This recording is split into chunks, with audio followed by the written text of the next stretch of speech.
formed in a dream, kept in a thought, carried across oceans, spoken in whispers, passed down from elders, planted in gardens of okra, prayed for in sanctuary, resisted with fury, protected with faith, created with love, born into being, from root to bone. You are here. This podcast talks about colonial, racial, and gender-based violence. Please listen at your own pace and capacity. And remember to do what you need to do to care for yourself if you feel activated by this content. Should you need resources, please check out our section on resources at decolonizingtherapy.com. Be well.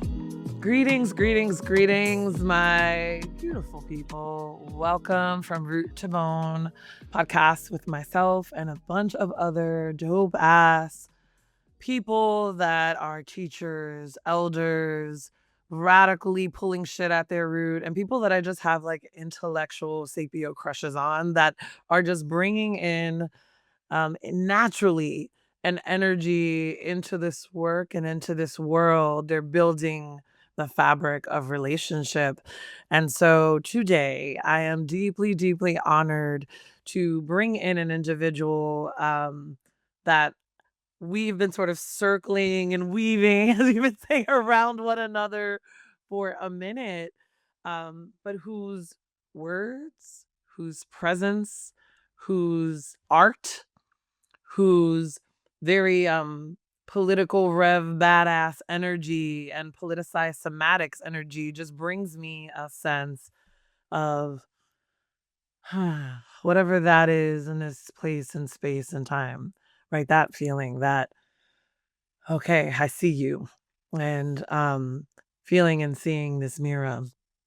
So before I introduce Chiara Francesca, I really want to honor also that we're bringing in and honoring every single one of us, including those of y'all out there listening, sacred space. And as a reminder, sacred space isn't some taboo word or this word we're just using and throwing out there. But it's when we come together in a sense of slowness, maybe sacredness.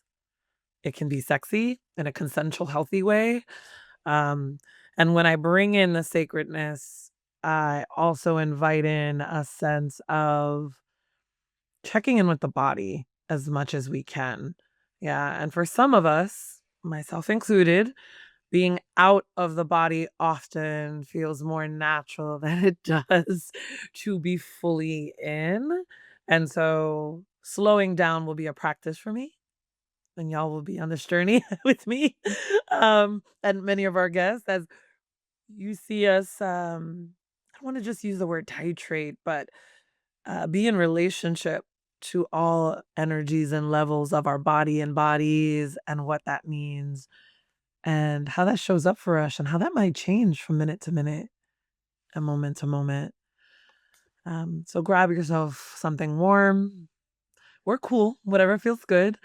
And let's take a moment to orient. I spent some time, I'm on the East Coast today, and I live on Lenni Lenape land, and it is quite brisk out there today. And I think for yourself too, Kiara, yes, in Chicago and Chi-Town, right? And as I walked a bit, the land and I are continuing to form relationship and be in relationship with one another. And I was really amazed by the birds that are all puffed out and just, staying warm. And there were a few stray cats, and I'm an animal lover. And there were a few places and spaces where there were parts of grass, even though I'm in a very cityish area.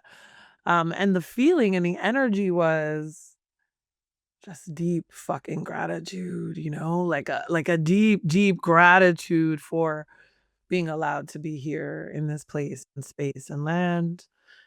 Grateful for the seasons, even the dying away, and the permission for myself. And so I lay that here onto our altar as well, our virtual one. This permission to be in a place of grieving. Right? A permission to be in a place of there's a lot of loss. There's a lot of rage, and I get to slow down in my places of loss, even if I think they're petty or not I do this to myself a lot, right? Like, well, this is happening here, and this person is suffering this, and my friend just had this kind of law. And then I go, whoa, wait. Um, Minimizing and pushing away my humanity doesn't help anyone either.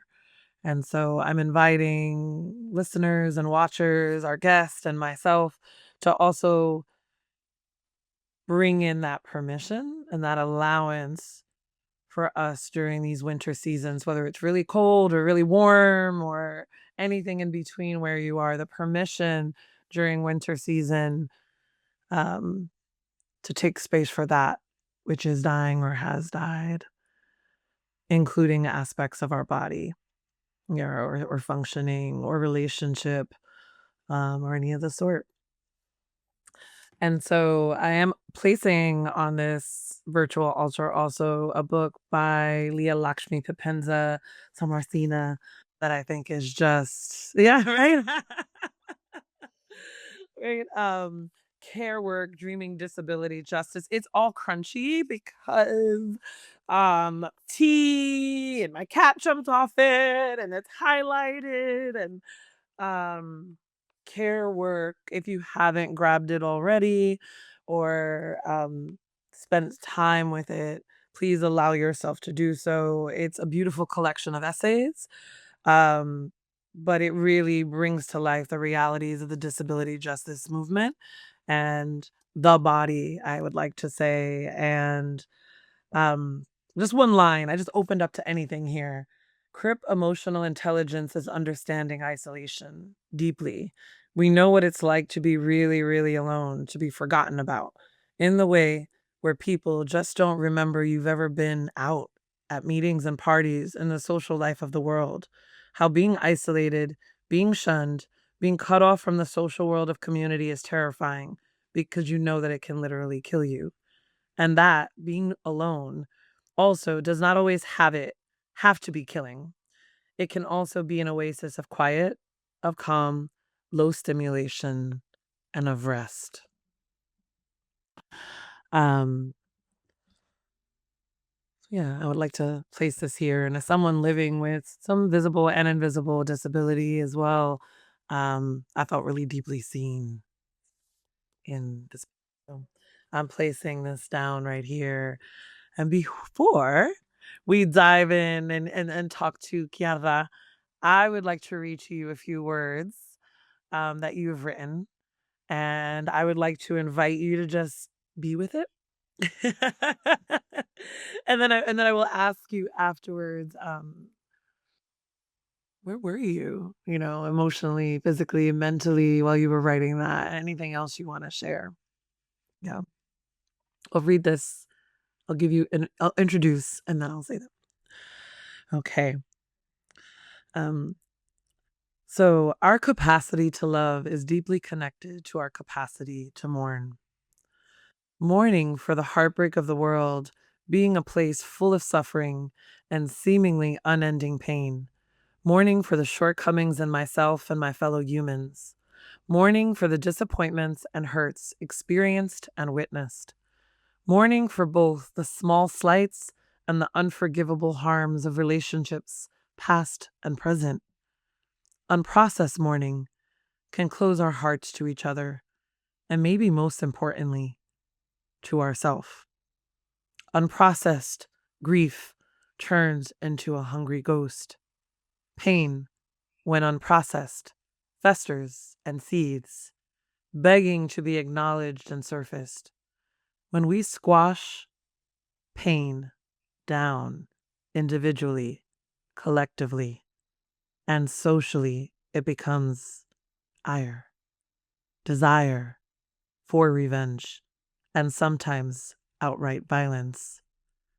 We mourn so we can love. We grieve so we can replenish that deep soil that will sprout deeper connections, more clear relationships, and caring bonds unburdened by bitterness and rooted in fuller presence. And also, let's be very clear. Our ability to mourn is systemic. There is some processing that is done individually, intimately, and personally, but the conditions that make mourning possible are societal. It is my absolute pleasure to introduce Chiara Francesca.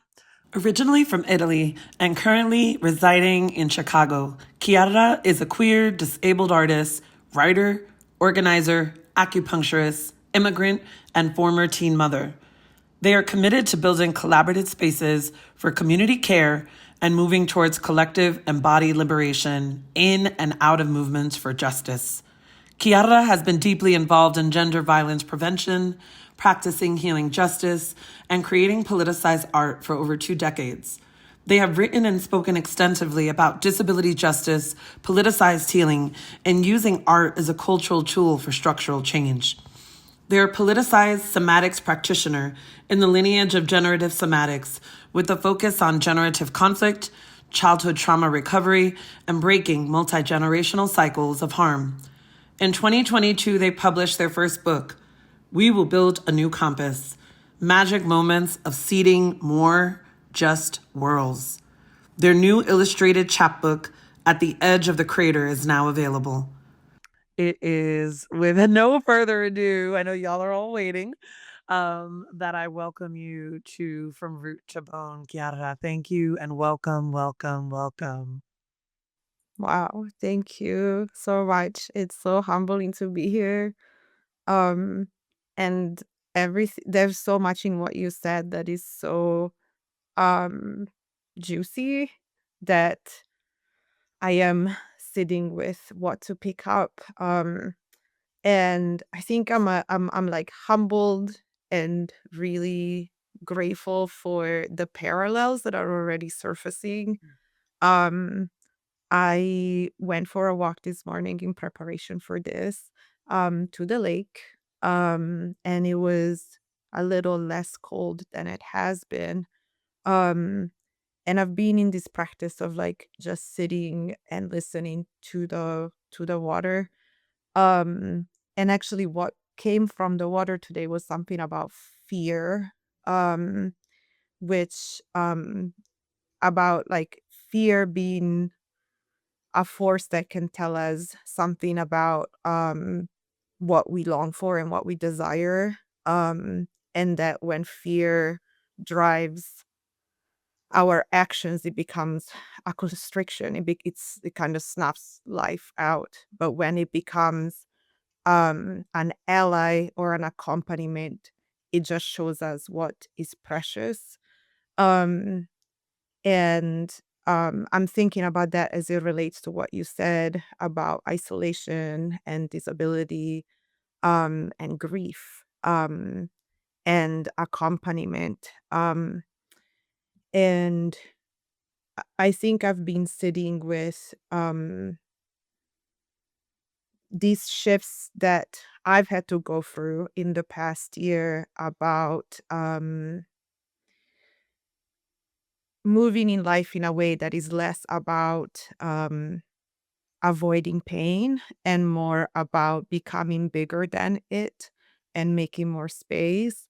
And also really I feel like I'm really inside of this question of like, how does accompaniment change what becomes possible? Mm. And what I wrote, that piece about mourning, there was a lot going on, but one of the things I remember is that there was some internal conflict in the Chicago, like, social justice movement. Um, yeah, between people that I deeply care about and deeply respect, that was very clearly, throwing darts of pain at each other Yeah. that were not about each other, right? So, yeah, I think I've just been in this moment of observing what happens when Yeah. we hurt the people around us. I've been there. I've And been there yeah, and witnessed it as yeah, well. Yeah. yeah, exactly. And thinking a lot about like what it takes to transform it. And the two things that I found for myself for sure are that that transformation is not individual, and then um what kind of like what do I need to shore up around me to transform. Um and we can get into that for sure.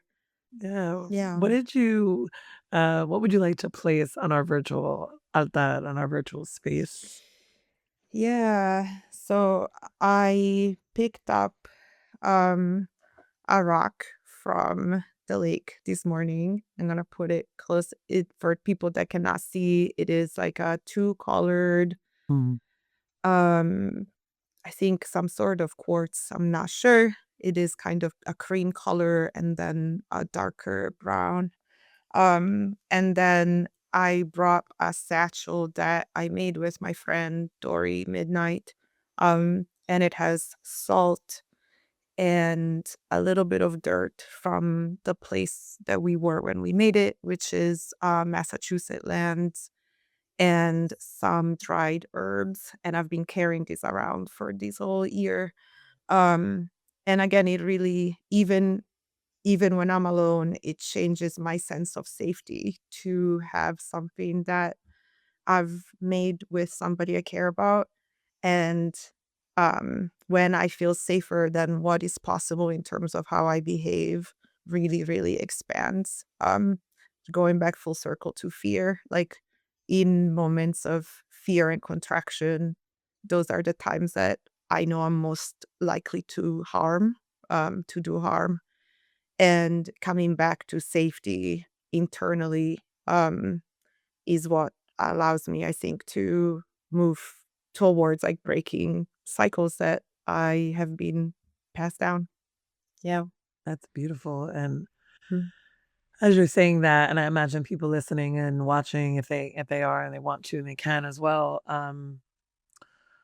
there's this sense of, yeah, I'm going back in my mind at the times where safety felt natural, where like I didn't have to think about, like I was, oh, how am I feeling? Here's my body. Where am I?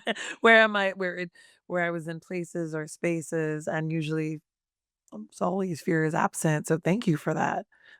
I'm really um holding the tension between those. And I'm thinking to myself also, um, in this space and time, right, where there is so much violence that is really multiplying. And we're seeing that, of course, on an extremely global scale. We're conscious um, of our Palestinian siblings, cousins, brethren. As well from our people in Haiti to the Congo to we could keep going, right?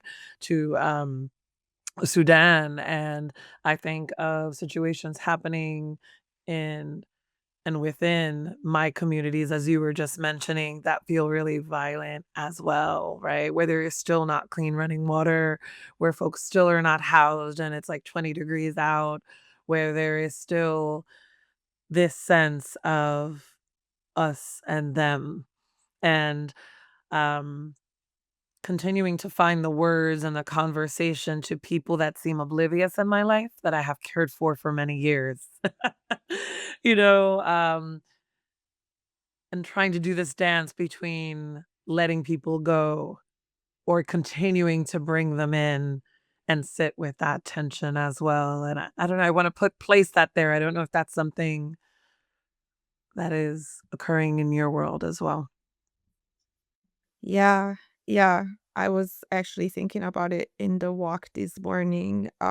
Yeah, like what makes conflict generative as a question. And also what boundaries allow me to keep working towards my longing. Um, and that has really changed how I move actually through the world. Like, um, when I have a clear North Star, when I have like a clear commitment, then conflict is also clarified. Mm.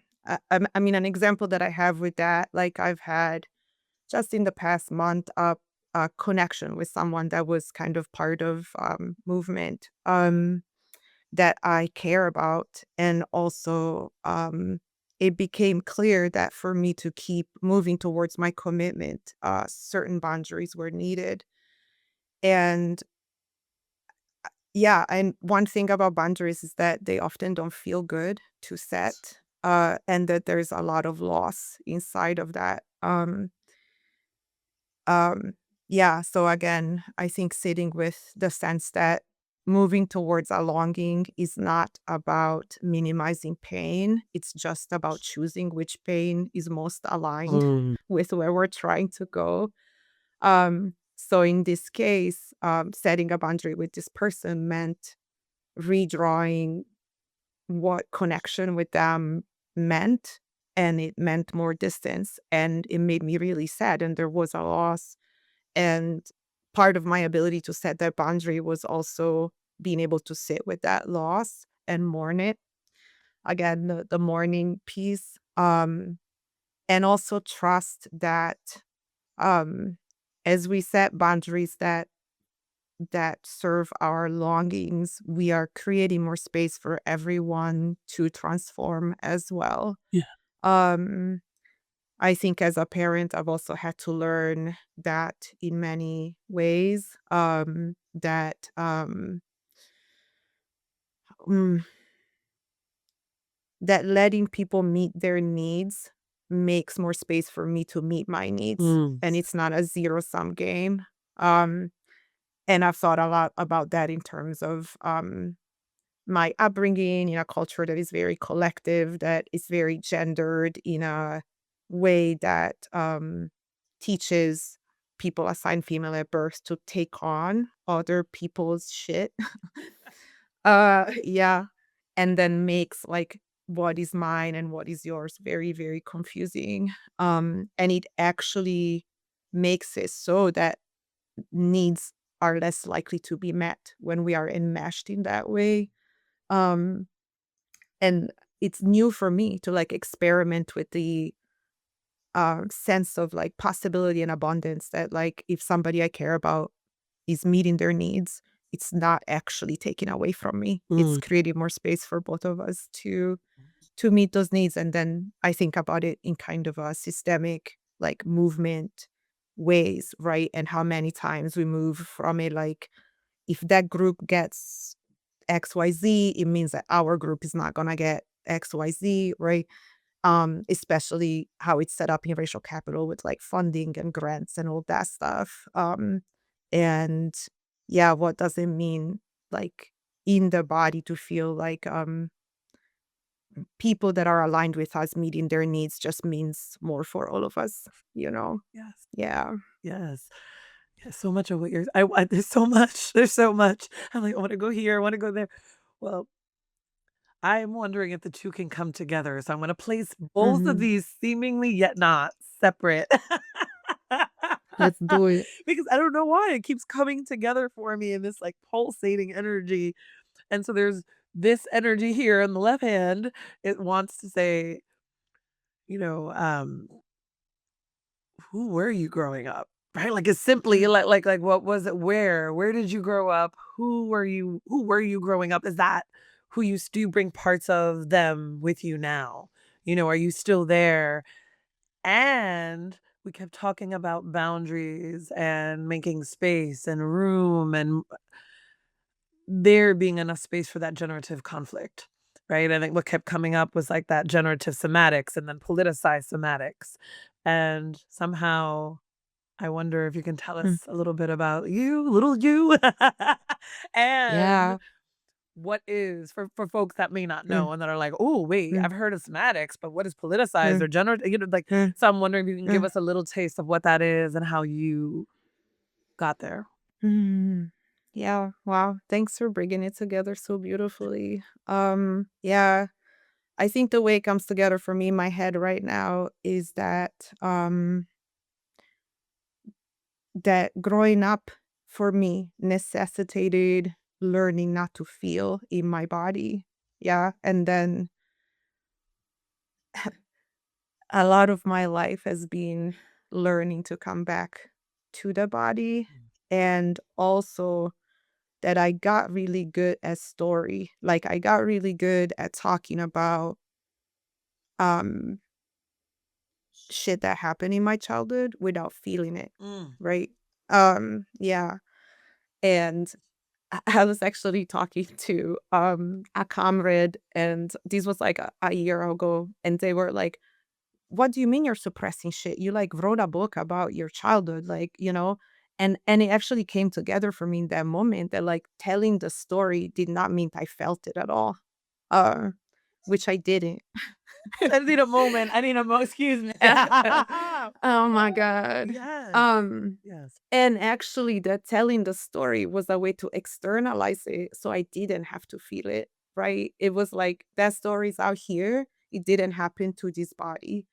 And also how that connected to becoming an organizer at part of social justice movements was to connect my personal story to the system. So again, in another way to externalize it, you know, to be like patriarchal violence is out here. It didn't happen to this body, right? Or all the other shit. Um, so really in the past year, yeah, in the end we can, you know, I've this past year has been a year of like really deep transformation. I was very, very sick Mm. for a decade, but like in the past 2 years in a really, really intense way because of like fibroids and anemia. And it came to a head. I mean, it really was yeah, at a level that was at a breaking point. And I had surgery, and as part of like coming into surgery, and like I also have gone for like a separation from my longtime partner this year. That was really like unexpected, Mm. painful, Mm. and traumatic. Um, and as part of these shifts, part of like how do I do this moment different, right? Was to commit to politicized somatics as a practice on a daily basis, Mm. which brought me back to my body. Um, And one of the things that happened is that that process was like really destabilizing and terrifying. And that part of like my safety shaping in life has been isolation, right? Has been part of my childhood shaping has been people are not safe, right? So safety means taking myself away from connection, which is like how trauma works and also how racial capital then compounds on top of it. Mm. So one of the things about politicized somatics in the lineage of generative somatics that I practice is that it's never really practiced in isolation, right? Mm. So you have a community of practice that you move with, and you have a commitment that is held um, collectively as well. Like you have people you're accountable to. I've also started going to ACA 12 step, like adult children of alcoholics and dysfunctional families, right? 12 step. Um, and which is also a system of accompaniment. I mean, it is really just being in witnessing Yes. with each other, right? Without judgment, without feedback, without fixing, without any of that shit. It's just being with as we transform. Um, and that's made it possible for me to sit with what my body had been waiting to tell me for decades at this point, right? That um had been locked down for very, very good reasons. Yeah, I'll Uh, stop there.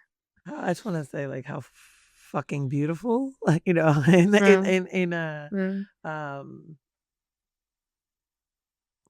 as someone who has been deeply trained as a very Eurocentric clinical psycho, and I just laugh because it mm, is what it is, right? Like I've been mm, mm, trained to be what it feels like, and what I've been telling current therapists, like a foot soldier mm, of the mental health industrial complex and the medical industrial complex.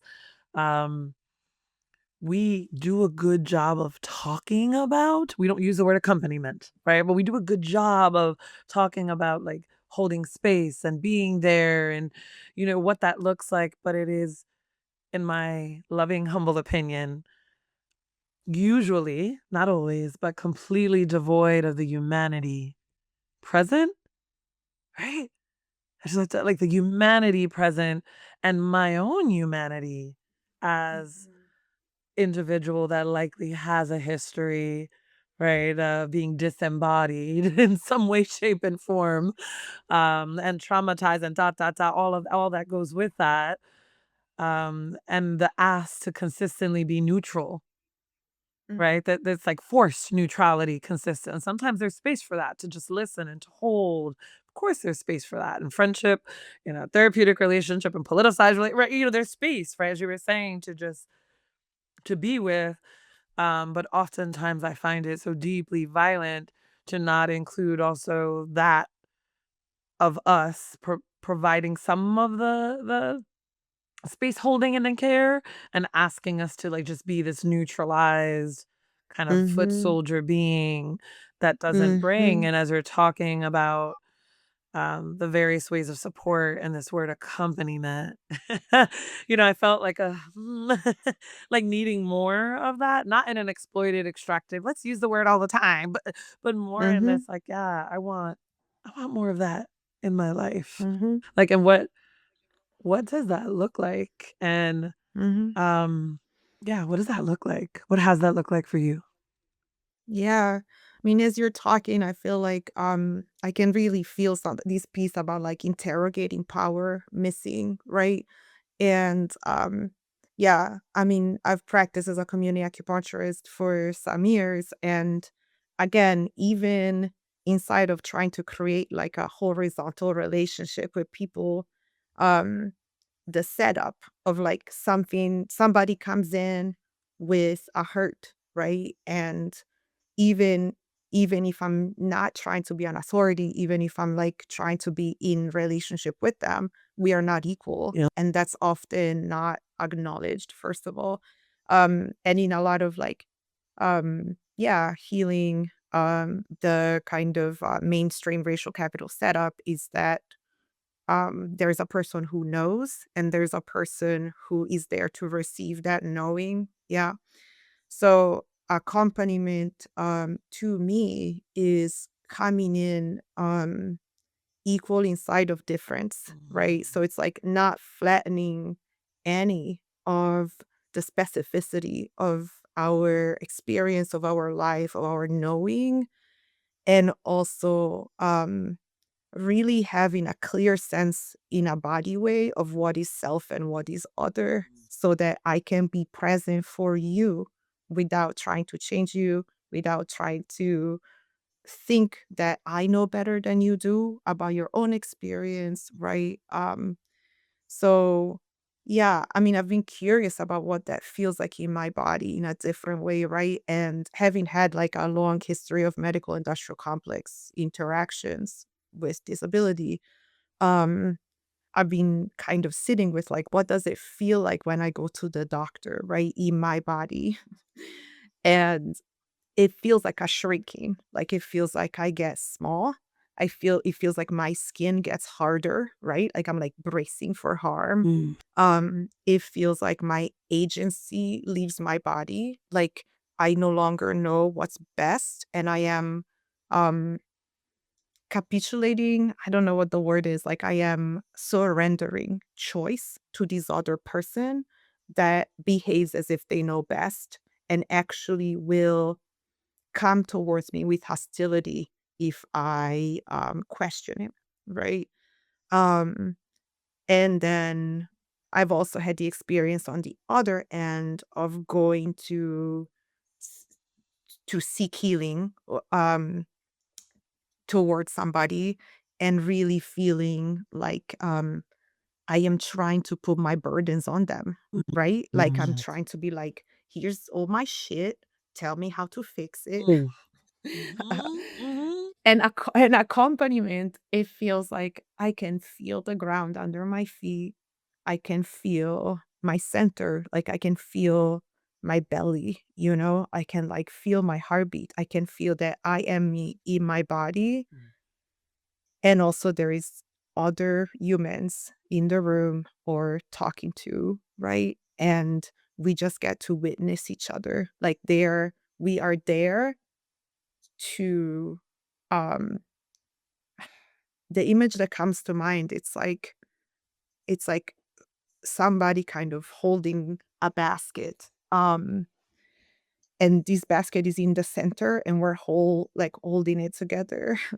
And our shit goes in there and it's communally held, but I'm very clear about what's mine and what someone else's. Yeah.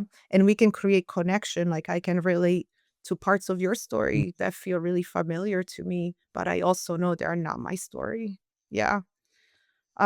So I think there's like a clear difference in the body of like what accompaniment feels like versus like power over or power under, you know? Yes. Yeah. I'm curious about how Ooh, you experience it. Yeah. Like in your practice and in the way you move. yeah, thank Yeah. you for that, and I feel like I'm also receiving and learning, and I'm loving this again, the tapestry and the threading and the because, I love your intentionality with language, so thank you. As you're speaking, there is such a, um like, I'm learning today. And again, I don't feel, like, talked to, like, down on in this way, and, for me, I think it starts there too. I have also so to share and in transparency, part of some of the ways that Kiara and myself have connected has been through this experience of fibroids and us living with uteruses. Um, um, and I deeply have experienced so much violence and am still processing the level of violence. I can feel it in my body, you know, um, being an individual who has been told at a younger age, and 36, 37, okay, you can't have children. Um, and it was the way that it was done. It wasn't that I decided, oh, I did or I didn't. It was the absence of choice or discussion on what that would look like, what that could mean, what are possibilities, but rather it was this very clinical, cold way of like, well, you must have been doing, and this was told to me, A, B, C, and D to have 15, 18 fibroids in your body, right? And growing, and the largest, my fist, two of them the size of my fist. And prior to that, I had a doctor that was blaming me consistently for lots of things. My size, right? My this, my that, everything, everything. You're not taking care of yourself. Um, and I say this to say that I often will tell individuals if I'm talking or doing some sort of teaching or what have you, I will often explain this difference when people are like, I'm burned out, I'm burned out. I'm like, well, wait a I don't feel like burnout fully holds systems accountable for their level of Mhm. harm. It makes me feel defective, right? Mhm. Which is part of what I talk about in my work, right? Where it's like, it's not just the individual, how are systems also at play for our systematic, purposeful death? Some of Mhm. us it's slow and some of us it's fast. And um, at the time when the fibroids were there or forming, or who knows how long they were there for me, at that time, I thought, Kiara, that I was taking care of myself as best, air quotes, if you're not able to see me, right, the best that I could. And I was doing this and that and all Yeah. these things and acupuncture to shrink them and all of the things, Mhm. drinking a gallon of water a day just to end up in the hospital for dehydration. Yeah, but taking care of myself, although doing 18 jobs at the university, holding a lot of space and trauma, no one ever showing me how to metabolize or remove or separate, like in that basket you were talking about, right? It's just like, there's no process, no collective process, even if Yeah. we had supervision. We know there was no collective process for, well, how do I ensure when I'm in this dyad or triad or group that I'm not just absorbing it all, because some of their stories are also landing in my body as well. Yeah. Yeah, and so I mean, to wrap this up, allow me to say for myself, it was this realization for me too that it was like this soul exhaustion, right? Because I also wasn't able to be in community in the way that I wanted to at that time, right? The lack of resources at the university in which I was working, which were predominantly migrant, first generation, Mhm. you know, indigenous, black, brown folks of color, working Mhm. class white folk, almost all at or below Mhm. poverty level. And that's where I grew up. So the level of, oh no, this is home. I gotta take care, unconsciously or not, the level of giving Yeah. and parenting without realizing Mhm. it Mhm. was massive. And never, not once, did a doctor, therapist, psychologist, mentor, love them at some of them, but none of them say, is this all yours? Until I was able to go to a healer within my own lineage, and then Mhm. ask questions. They're like, you're not a cow, right? What Mhm. happens when cows stop giving milk? They bleed. They give out blood and pus. And I'm sitting there sobbing. Mhm. Right? As they're Mhm. blowing smoke on me and doctoring me, in certain Yes, yes, ways. And yes, yes. and I thought to myself, doesn't even feel like this uterus is mine anymore. They're gonna do what they Mm. want. Even if I say I don't want, right? And no one's ever asked me about histories of abuse or trauma, That's right. or and these correlations. There was never, who are you talking to? Who are you processing with? So Right. I'm saying a whole lot and it's mixing all together, but Yeah. yeah, No. I yeah. mean, thank you for sharing. There's so much there. There's so much truth, that is being spoken. Yeah. Thank you. Yeah. Yeah. Yeah, I mean, yeah, lots of parallels in experience. Yeah, I think right, what we know about fibroids is that there's like such a strong correlation to childhood trauma. And also what we know is that yeah, for people with uteruses, healthcare is has not had the kind of attention, research, belief that is needed for any sort of for us to be met in a way that meets us well. And then there's like so much more to that. But one thing I do want to pick up on what you said that I did not know for a long time is how self-care and self-responsiveness are different. Um and kind of these question of like um what have I been practicing, right? What are the practices that are ingrained in the way that I speak to myself, in the way that I treat myself from childhood, and that the smallest changes have created cracks that then have allowed for bigger things to come. And what I mean by that, it's like the aha moments of realizing that I did not know how to tell when I was thirsty or when I was hungry or when I was tired. Um, and part of the intelligence of that, obviously, it's like being able to push through during survival times. Um, and also part of the intelligence of that is that numbing is a great strategy when we cannot take when what's happening around that is too much. But learning even I mean it's like the practice of like going to pee when I have to pee, has been like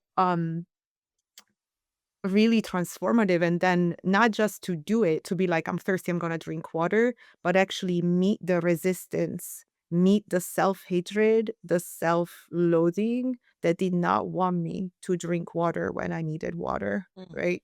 Like, yeah, like, because I felt that resistance. Like, I'm like, my body's asking for this. And then there was a presence that came up, right? The fucking trauma shaping that was like, no, you don't. you don't get to have that, or you're not worthy of that, or self-harm or like self-sabotage or discomfort is what you deserve, right? Like all of those voices coming up, and then meeting them with kindness and saying, yeah, okay, you get to be here. Like self-loading all that shit.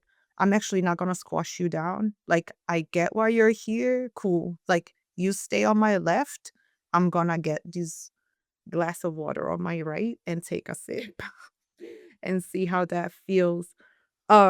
I just really wish somebody had told me that shit way earlier, cause like, I was trying to be like, "Oh, shit, do I need to, like, change my whole schedule? Like, what is this self-care thing? Like, how do I stop, like, dragging myself through, like, impossible days," right?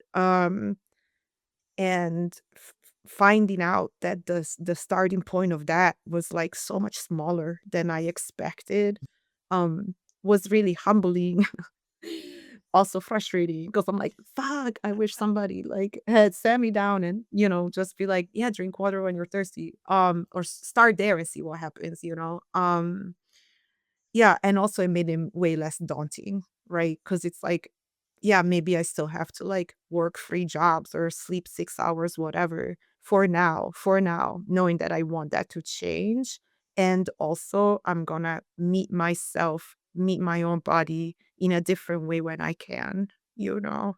Um, and also, I'm gonna speak, her name into one of the people that has, like, really held me with so much love in this year. Her name is Malisa, Thomas, gave me the practice of, like, saying, "I'm a blessing" in the mirror every morning, and I fucking hated it, and it made all the monsters come out, like, literally, it felt really bad.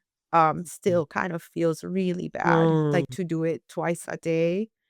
Because if you don't believe that and you say it, then all the voices that are like, all the shit, like, comes out, like, it's like poking at the monster.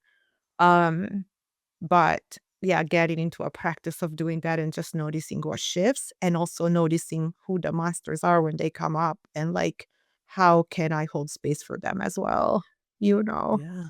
And yeah.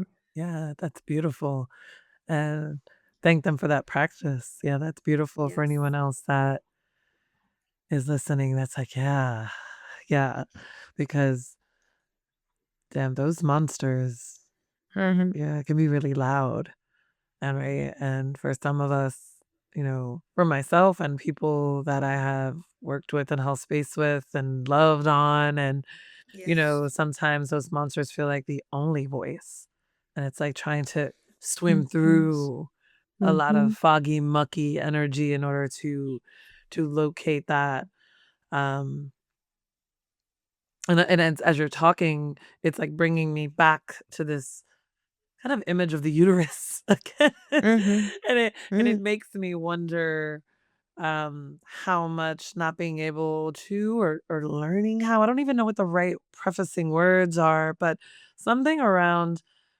let me put it this way, for myself, I have I love my mother deeply, and I have a loving relationship with my mother because she continues to choose to unlearn the best of her ability at a 76. And right, and I have mad love for that, like going to, certain community organizing meetings with me back in the day that were like for family and friends. And she's like, "But wait, I don't understand." And I'm like, "Go ahead, mom, ask questions. That's Mhm. good." Like, Mhm. and she, "Okay, well, there's someone at the store, and how do I identify them? Do I just say they right away or do I not?" And, I find myself get a little agitated and then have that wait, this is, mom is here and she's unlearning still. And so I'm so blessed for that relationship.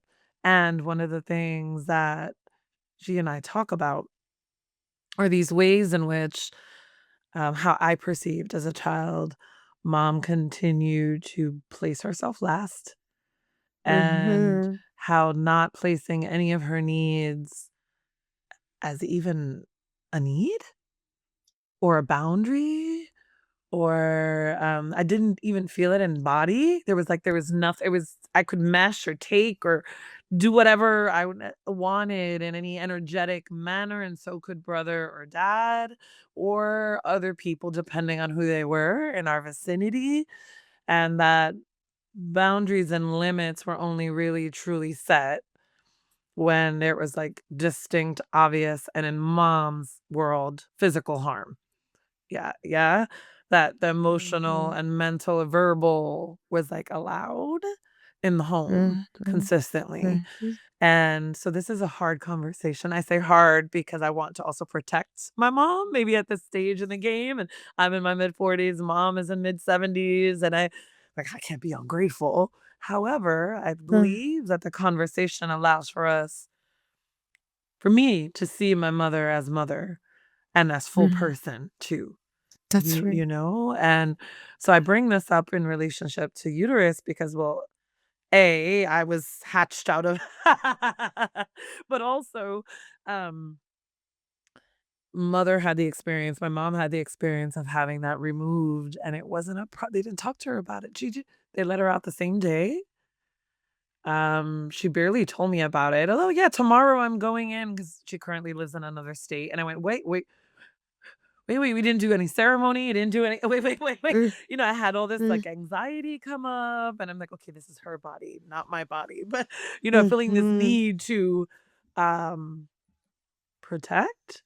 And then the grief that came up for her afterwards that she felt like she needed to hide mm, from folks not living with uteruses in the home and otherwise. mhm, And I remember us having a conversation more recently saying, you get to have grief, mom.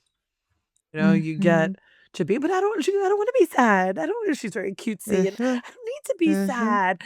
Other people have mhm, things in the world to be sad. I have you and your brother, mm, sort of. mm, But it's okay to be sad that they removed your uterus within a 2-week time frame. There was no emergency air quote. There was no massive. mm, You were not bleeding out. There was nothing. They removed it, and you didn't you know, get to really say goodbye or have a conversation or mhm. check in or, with uterus. And um, so, yeah, because I still experience grief for the aspects of my uterus that were scooped out. Yeah. Yeah. Yeah. So I don't know. I want to place that there and see if there's anything you want to say about your experience with uterus and fibroid surgery. Yeah. Yeah. Yeah. Yeah. Hmm. Yeah. I I mean the facts of it, I had a complete hysterectomy this summer for fibroids and for just the amount of bleeding that was there, and I really resisted it for the past decade. And I also do want to bring up the fact that I couldn't do it because I didn't have insurance until this year, right? So I had been waiting a decade to be able to do it. Yeah. Until I had insurance that could cover it. And I also until I had a job that would not fire me for having surgery or for missing time, right? So, Fucking real. yeah, Yeah. yeah, yeah, yeah, yes. So there's that aspect to it. Like, what decisions do we get to make when? And the shit that should not even be part of the conversation, right? That is actually centered, like money, insurance, time, like, and then underneath that, then being able to ask, what do we actually need, and trusting the doctors, which is like another layer, finding doctors that are trustworthy enough, right? Not fully, but like enough You know, to yeah, to have to offer some guidance. And then inside of that too, like creating a circle of care that could hold me through the surgery. I'm actually you're talking about your mom. I mean, I do want to say like I am estranged from my parents. I have been estranged from my parents, from my dad since I was 11 and from my mom for now 14 years. And again, there is this breaking intergenerational cycle shit that sometimes means that we cannot stay in relationship. Right. Um, and also that even being estranged doesn't mean that the relationship doesn't transform. I've really been feeling into that. I just want to speak that because Yes. as much as fibroids feel like a taboo, also like estrangement from parents feels like a taboo. I'm like, let's just be real about the Yes. shit that Yeah. exists in our lives. And that yeah, the surgery and this moment brought that up also because right, the default for care is family, right? Or partners. And taking it all the way back to disability justice and care work. Shout out to fucking Leah. Leah is like a dear comrade. Mm. Um, like part of building the next world is knowing how to weave relationships of care that are determined by how we treat each other, by yeah, by choice and by deliberate fostering a deliberate sense of mutual belonging more than they are by blood, right? Or by romantic relationships alone. Um yeah, and I have felt that in a way I've been in the training for what happened this summer my whole entire life. Mm.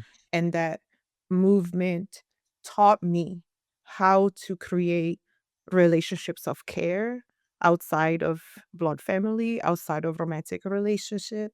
And also that those relationships of care are not perfect. Like we get to be messy with each other, we get to like redraw the boundaries of what we need over and over and over again. And it took a lot of risk on all sides. Like the people that showed up for me this summer had to also be vulnerable um to show me how they could or couldn't show up, Yeah. like Yeah. to meet me in a place that was activating, like seeing a friend or a dear one vulnerable and unwell is activating, especially for like the people that I'm in community with that have like experienced a lot of the same shit I've experienced, Yes.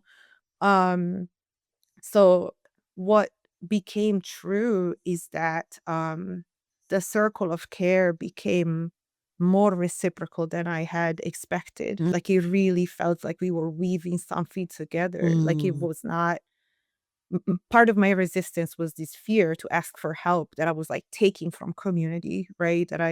And then like what did that mean? Like, what do they then like owe people like forever? From that point on, how did I repay people? Yes. And what community taught me is that it actually didn't work like that at all. That we were like weaving relationship and vulnerability together, and we got to be like messy and redraw what it meant to be in relationship, like over and over and over again.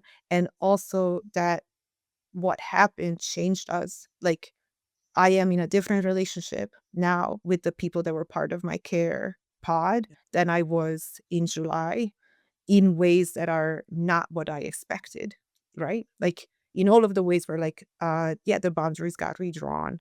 And that's a risk that we take when we are in relationship and in vulnerable relationship. It's that things will change. Mm. And sometimes we get to shape that change. And sometimes the change shapes us in a way that also brings up grief and mourning and loss, right? Yeah. It's like these kind of unexpected waters.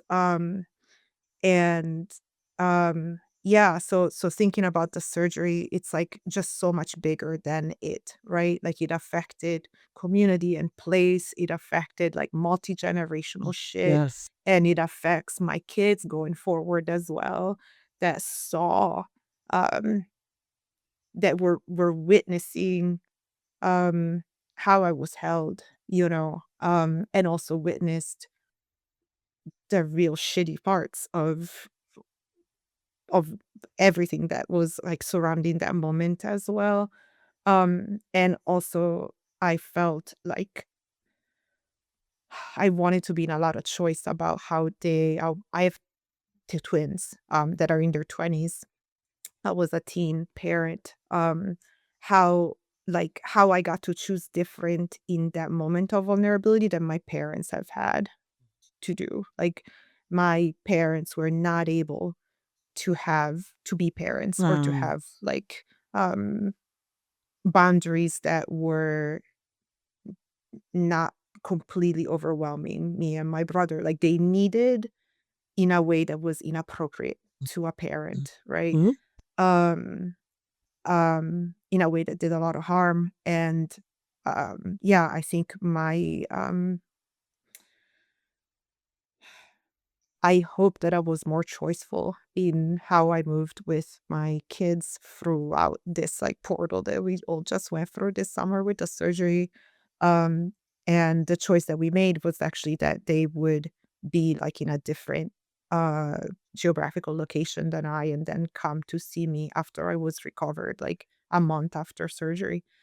Um, yeah, and all of that to say that, again, like we get to, as much as possible, like move from a place of agency and choice, and that there's not a right way to do any of it, despite the fact that that pressure will come, like, and that, yeah, like even, in going to the surgeon, right? Like the first question that was asked was like, which family member is like picking you up from the hospital, right? Or like, what's the phone number of your partner, right? Like, so those like, I mean, they're microaggressions. Yeah. Yes, yes, yes. Um, all those ways in which we're made to feel that if our life doesn't exist inside of these certain stories, Mm. there's something wrong with it. So let us speak into those differences so that we can make more space for, yeah, for more to be possible. Yeah, Yeah. yeah, thank you for sharing all of that. Hmm. Yeah, and as you said, that portal that was this summer and how you Yeah. experienced it. Yeah, and thank you for also modeling, perhaps, I don't know, maybe for your kids, but definitely for me and others, um, needing support, needing care, right? And being able to ask for it. And I know that's something that I'm struggling with. Yeah, right. Like with certain people, maybe these people, and I'm wondering how you continue to swim through that and Yeah. unpack some of that and what that might look like in a politicized somatic, in community Yeah. with others, right? Like, what does that look like for you, that journey? Yeah. Yeah, I mean, I think there's something inside of that about the words that come to mind are like belonging, boundaries, and then abandonment. Mm. And how so much of my fear of asking for support was to try to avoid a sense of rejection and abandonment that had been so present in my life and in my childhood. And um that part of being able to be more open to not just support, but just to the truth of who I am, which is I'm a person with a body that is fallible, that is human, that is aging, that is all the things that necessitate interdependence, right? Like, um, and that's a very scary thing to feel. I think I have historically found a lot of safety in self-sufficiency, even though it's an illusion. Yeah. So yeah, facing how abandonment shaped my body and how that terror drove the bus, of my life for a long time, has been really like the root work of then Mhm. reaching out and being vulnerable.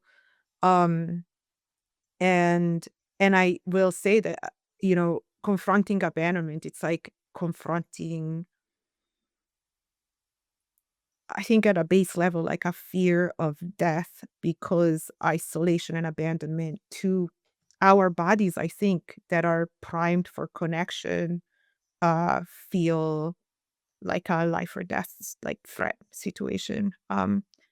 And I think that, yeah, that's, um, I think it feels very different for everybody. For me, that like sitting with that feeling felt like a constriction in my belly and a constriction in my chest and kind of like a caving in of my shoulders and a difficulty breathing. Yeah. Um, which taught me that connection actually was what moved me towards safety, right? I always had seen connection as dangerous, but sitting with how abandonment actually felt in my body um, made me realize more that connection, even though risky, was where more safety lived. Mm. Um, and that as I opened up to more connection, I felt safer, which doesn't mean that I did not get hurt, you know? Like Yeah. it's that it's that um it's that dance of like connection can also be in hurt, but I can trust that when I am hurt, I can respond to it in the way that I need to take care of myself because I'm not a little one anymore, you know? Like it's that work of like um learning what present time is um instead of reacting from a very hurt place that is no longer um now, you know? Yeah. Yeah. Thank you for that. Yeah. As you're saying this, I'm thinking of all the ways how risky it is for us to be in relationship, right? For humanity, to do relationship, and why it's so scary, shameful, grief filled to also do that work. Often, as we were saying, like the intergenerational work and even historical work. I would dare say, right, of investigating or getting curious about our feelings and really getting clear, like, is this something that has been learned? Is this culture? Is this solidified trauma in this space in my body, or this, my shoulders? Um, and I offer people often, like, can we get curious? Like, maybe we don't have to do the work, whatever that means, or we don't have to dive in and start pulling up everything, but can we get curious about when we feel this grief, this anger, this rage? Um, I think that's one of the reasons I'm a little bit in love with rage. Yes. And it's, Mhm. I think, sibling, lover, depends, grief. The Yeah. Yeah. suffocated grief, this grief that um I witness in people often where it's like pushing the grief down. As someone who's more attuned to like getting irritated or that's how grief and rage show up for me. When something in me needs tending to, I start getting very irritable, especially with people closest to me, or with myself, because I am Yep. closest to me. That's right. That's right. Right? When That's it's like, right. "Oh, you can't do that. Oh," and then Mm, I'm slamming mm, doors and mm, no one is in the house mm, but me and my mm, cat, and it's like, huh. "Whoa, wait," and sometimes, right, we don't have the time, money, capacity to slow down, right? And even that's a luxury oftentimes, Yes. right? Like, if I have to be at work or do something, to go to the doctor, Oh, an yeah. appointment, Mhm. um, but I'm wondering as you were talking, I was feeling like, because for me, and preface for me, this grief and rage feels a little more familiar because it lived in my house, Mhm. right?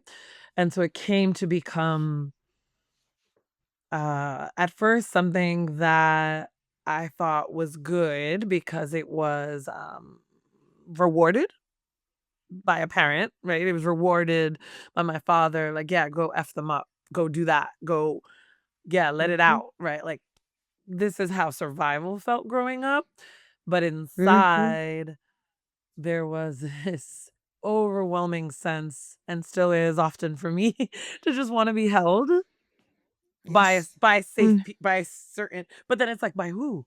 Who would I Yeah. allow to do that?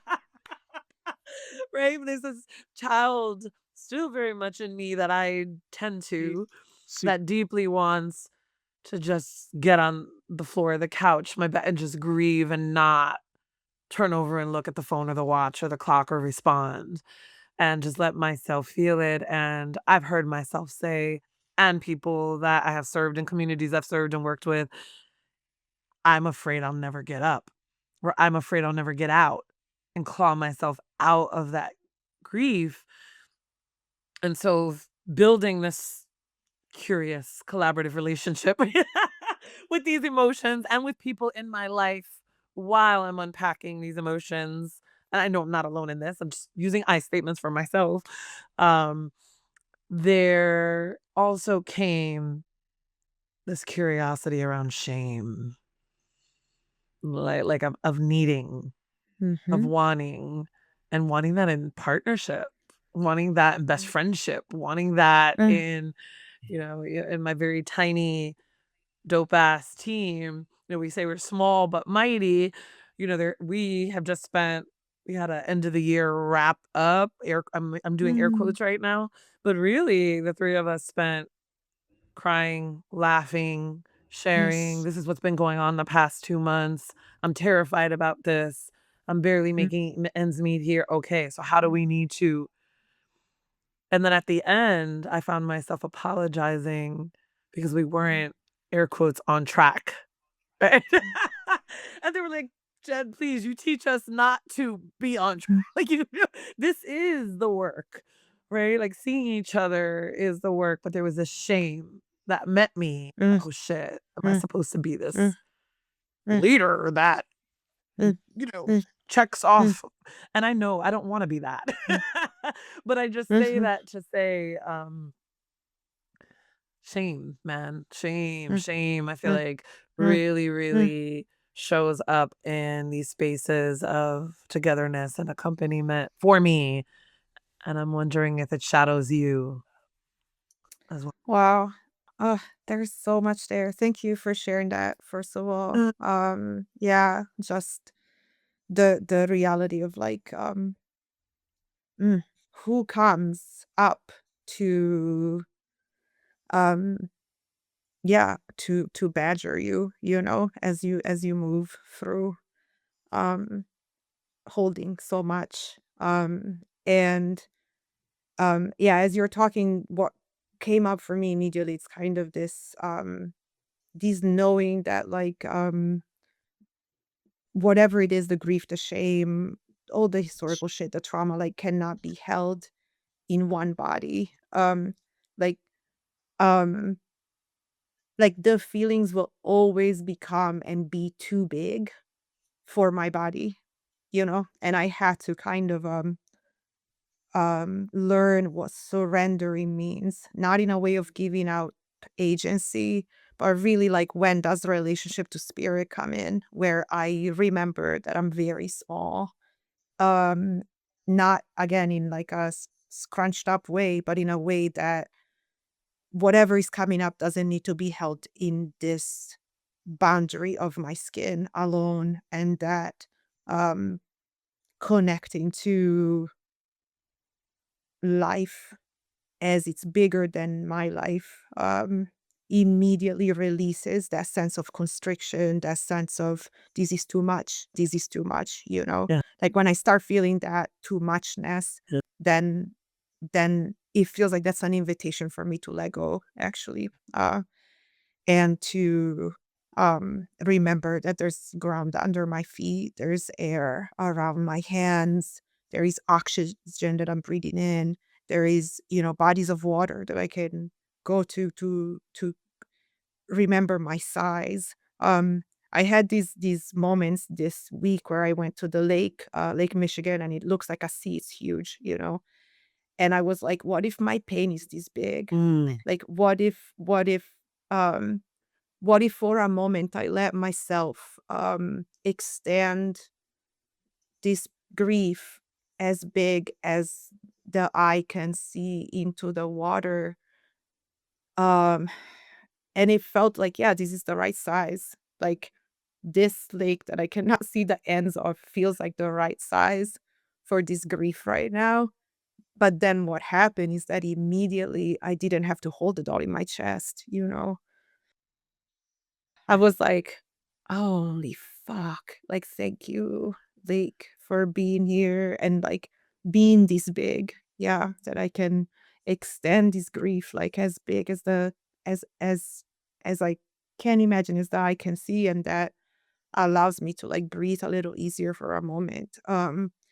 And I've also been, like, really leaning into this idea of, like, a spirit council, and the way that that comes up for me as an image is just, like, beings surrounding me, you know? But again, like, when I feel like it's too much, it's too much. I've been, like, laying down with a heat pad under, like, the small of my back, and then imagining it's not even imagining makes it seem like make believe. It's not that. It's just feels like if I let go, then I realize that there's, like, um, all of these entities that are actually, um, invested in me being alive right now, you know? And I can just choose to notice them. And it can just be 5 minutes, but that sense of, like, isolation, aloneness, and constriction is then held not just by me. Um, and I think shame is very similar. Like, I think shame to me, it's like the best friend of perfectionism, you know, where I feel like I have to be not human to be able to be in a relationship or to be able to stay alive Yes. or to survive. And yeah, so when shame comes up, which is often, um, I try to hold it as a, like, "Oh, you're afraid something bad is gonna happen to me," you know? And you're, like, trying to make me not make mistakes because mistakes would cause rupture or abandonment or danger. Yeah, and, um, I guess and that acknowledgement of shame changes it. Like, it's like when I hold it that way, then I'm like, "Oh shit, you're just trying to keep me alive." Like, cool, cool, cool. And also though, like, next time can you come at me with a different tone? Mm. You know, can you, like, come at me with, like, slightly different words? Like, that would be really helpful, you know, please, you know, can you do You. that? Um and then, rage, I feel like I'm, like, in this discovery process with rage, and I'm not sure what to make of it, but I will say that immigration really fucked with my Mm. rage. Like, I was a really pissed off teenager and child, Mhm. and when I came to the US, it became really clear how dangerous rage was, Mm. and that, um I mean, the first thing is, like, a fear that, I felt really surveilled as a parent, you know? Like, as a teen parent, as an immigrant parent, there was this assumption that I was a terrible parent, so I was, like, trying to prove that I wasn't all the time, and part of that meant suppressing emotion, that Mm. being an emotional parent, already being, like, a teen mom and an immigrant, already there was, like, this stereotype that I was, like, out of control, that I couldn't take care of them, that I couldn't deal with my emotions. So the shit of, like, fucking poker facing those teacher conferences, you know, if there was, like, any surveillance from the state, um, like, really, um heavy in a sense that, rage could get us into trouble, and being, like, terrified my kids were gonna get taken away, you know? Um, so my rage, I've been in the US, like, almost 20 years, Mhm. was, like, shelved in a different place, and then also interacting with, like, white American culture, like, rage was, like, proof that I was, less than, you know, or that I was, uh not trustworthy, Mm. or not intelligent, you know, all the fucking things, yeah. Um, or that what I was saying was not valid. Like, if it came with rage, that was a reason to dismiss it, right? So, so I'm mourning the fact that I had to shelf rage, for a long time, and I'm, like, really trying to come back to it. And, Mm. Yeah, I feel like that's part of present moment. I'm like, "Girl, come back." And also, Yeah. yeah, how do I like stay in choice inside of like rage being a friend and not something that I have to like suppress or be afraid of. Yeah. Fuck yeah. Yeah, so Mhm. real. Everything you're communicating, right? And the all the geopoliticalness that surrounds the Mm, rage and the being mm, able to mm, express rage and um ooh, how it gets racialized too. mm, Who gets to mhm, openly mhm, just like be about it. mhm, I'm just sitting with that. Thank you for that. And um I'm also just sitting in gratitude for you as a person, just like just sitting in gratitude mm, for you, your humanity. mm, So often it's like, thank you for adding this, thank you for doing this. Like just mm, nothing. Yeah, mm, thank you mm, for mm, being. And even that's mm, something. That's not nothing, right? mm, So I mm, misspoke there, but mm, yeah, thank you for showing up for all versions of you throughout the years, your kids, for your pods, your people. Yeah, all the people that you're in relationship with, they must be really just taking in the gratefulness too and the juiciness of who you are. So thank you. Uh, yeah. I'm wondering, I have one more question. It's always a favorite of mine. As always, you can just say no. And if there's anything else you want to add or that we didn't, you know, dive into, I can't believe I looked up at the time and I was like, oh, okay. I yeah. feel like I could keep going. Mhm. um, but I'm wondering, what I'm just gonna pick an age arbitrarily, but I'm wondering what you think like 7-year-old you would be thinking or saying about you today. Mm, that's a beautiful question. Um, yeah. Also, just want to say I see you and I'm thankful for you as well. Yeah. Yeah. Yeah. Thank you. It's just that, you know, um, I don't know. Yeah. Like sensing how long of a road and how much deliberateness and energy and labor of all kinds it has taken to like be here today in the way you are. Mm. Yeah. Um, and thanks for creating this space. Yeah. Um, wow. Yeah. Yeah. 7-year-old me really wanted to get the fuck out of Italy. Mm. Mhm. There is like this family story that like when I was 4, people asked me like, "What do you want to be when you grow up?" And I just said I want to go to America, which is like such a fucking classic immigrant story. Also like so much American propaganda and like brainwashing, right? Of like how the rest of the world perceives the US, and obviously that's changed since the late '80s. Um, but, yeah, I think, what you said about rage and the desire to be held honestly really resonated. I think, um, I also don't really remember much of my childhood, Mm. but I think 7-year-old me was very scared and very alone and very hurt. And had very little, accompaniment, again, that word, Mhm. did not know who the fuck to turn to, you know? And, yeah, what I wanna tell them is that you have people to turn to now. You do.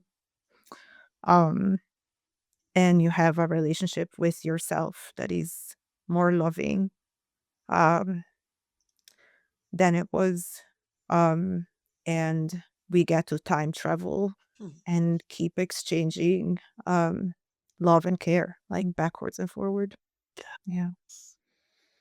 That's beautiful. we'll splice, we'll also try to splice that piece off for you. Maybe you can listen to it. That's a little bit of Mm. care. I guess, yeah. Oh. Maybe along with your morning, look in the Mm. mirror, if I may, Oh shit. Oof. Yeah. 14-year-old me that was like a fucking street punk would be like, "Girl, you've gotten so soft. What is this shit?" Right? Right? Oh Um, my god. Like I would not be caught dead, saying some like sweet shit in the mirror.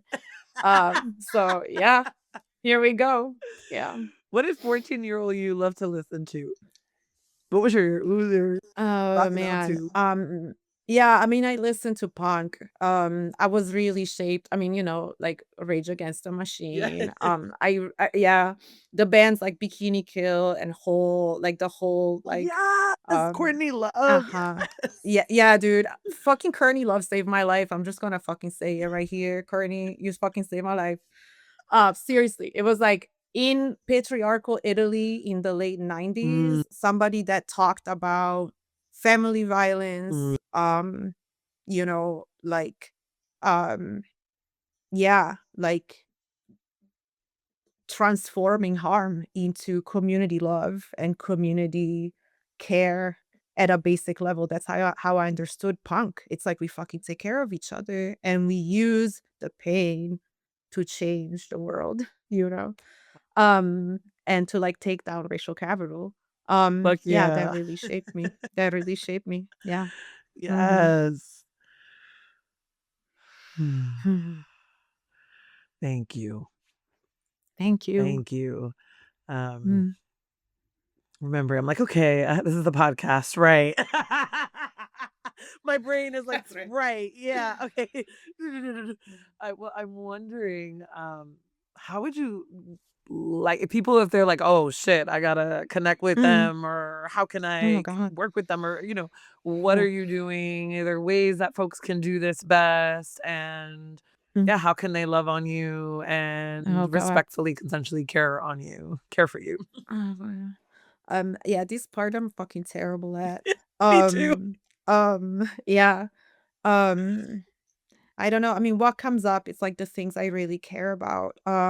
I'm working with a group of people to decriminalize ear acupuncture in Illinois so that people can take that medicine into community as the Young Lords and the Black Panthers intended when they created the fucking 5-point ear acupuncture protocol. So yeah, just get in touch with me, I guess, on Instagram if you want to know more, if you want to support that campaign.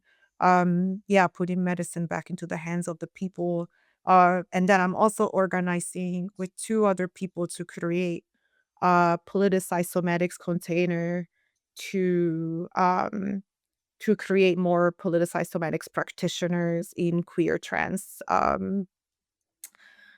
people of global majority communities. So we are, trying to, yeah, create a container for, again, these other medicine, politicized somatics, to be accessible to people in a much wider way. Um, and then yeah, so that's what I'm about right now. Like those are the things that I'm really like invested in and care about. Yeah. Yeah.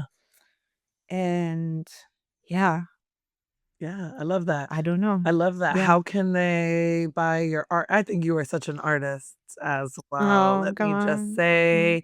Is there place or space for that as well? Yeah, I feel like that's shifting. I've been using art mostly for like fundraisers for yeah, Free Palestine. Yeah, so I'm also always down for that. Like if people are yeah, doing things to support the Palestinian struggle, like I'm down to offer art for free, and then people can raise funds and do all that stuff. But I guess the best place to find me is on Instagram, and then there you can be like, all right, you these are the other shit that you make. Um, oh man, yeah, but yeah, yeah. I love it. Thank you. And of course, listeners, if you're in the show, the show notes, there'll be Chiara's information for Instagram and any other little things, that you can connect. I want to thank everyone. I feel like there's emotions flooding and moving through me, and I'm feeling supported and held. And I hope you're feeling some aspects of that in this process as well.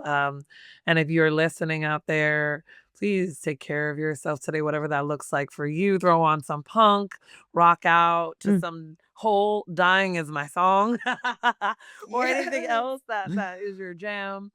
Drink a lot of water, sprinkle a little bit of Himalayan or any kind of salt in there, a little bit for your cellular regeneration.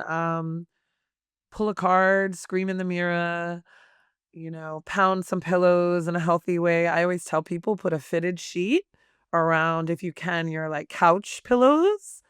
And but aftercare is really important. So I always ask folks, if you're going to have a rage release, make sure that you either have someone that is on speed dial to call afterwards, or there's a four-legged fuzzy pet waiting for you to love on them, or you're going to move into some gentle breath work, or you're going to walk at the park, or something, some kind of aftercare, because I think it can be really dangerous.